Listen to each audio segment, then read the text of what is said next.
Hello friends, welcome to east trend. இந்த வீடியோவில் சளியை போக்குறதுக்கான ஈஸியான ஒரு மூலிகை தோசை எப்படி செய்யலான்னு பார்க்கலாம். Welcome to east trend. Like, share, subscribe, hit the bell button. முதல்ல வெத்தலை எடுத்திருக்கேன். இது 3 வெத்தலை எடுத்து வச்சுக்கோங்க. அதுக்கு அடுத்ததாக கற்பூரவள்ளி இலை 3 எடுத்துக்கலாம். அதுக்கப்புறமா துளசி ஒரு 20-25 இலை போல் துளசி எடுத்தாச்சு. கடைசியாக தூதுவளை, அதுவும் 3 இலை எடுத்திருக்கேன். தூதுவளையில் முள் இருக்கும், பறிக்கும் போது பார்த்து பறிச்சுக்கோங்க.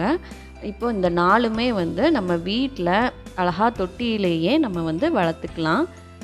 இப்போது இந்த 4ஐயும் நல்லா கழுவி சுத்தம் பண்ணிட்டு வந்துடலாம். அதுக்கு அடுத்ததாக ஒரு பேனை சூடு பண்ணிக்கோங்க. அதில் 2 ஸ்பூன் அளவுக்கு நெய் சேர்த்துக்கலாம்.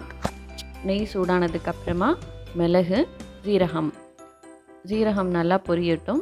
அதுக்கு அடுத்ததாக நம்ம க்ளீன் பண்ணி வச்சுருந்த இந்த இலைகளை சேர்த்துக்கலாம். இதில் வெத்தலையில் மட்டும் இந்த நடுவில் உள்ள காம்பை மட்டும் ரிமூவ் பண்ணிடுங்க, அது தேவையில்லை. மீதமுள்ளதை நம்ம போட்டுக்கலாம்.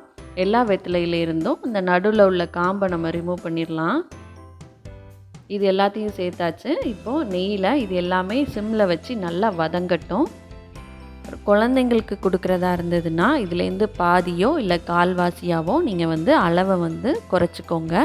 இந்த அளவுக்கு வதக்கி வச்சுக்கோங்க. அதுக்கு அடுத்ததாக ஒரு மிக்ஸி ஜாரில் இதை நம்ம மாற்றிக்கலாம். மிக்சியில் சேர்த்தாச்சு. இப்போ இது கூடவே தோசை மாவு சேர்த்துக்கலாம். எதுக்காகனா அந்த இலைகள் எல்லாமே ஈவனாக ஒன்று போல் மாவில் கலந்துரும். அதனால் தோசை மாவையும் அது கூடவே சேர்த்து நம்ம அரைச்சிக்கலாம். இந்த அளவுக்கு நல்லா எல்லாமே ஈவனாக அரைப்பட்டாச்சு. இப்போ தேவைப்பட்டுச்சுன்னா அந்த மாவோட சேர்த்தும் நீங்கள் கலந்துக்கலாம், இல்லை அப்படியேனாலும் தோசை ஊற்றி கொடுத்துக்கலாம்.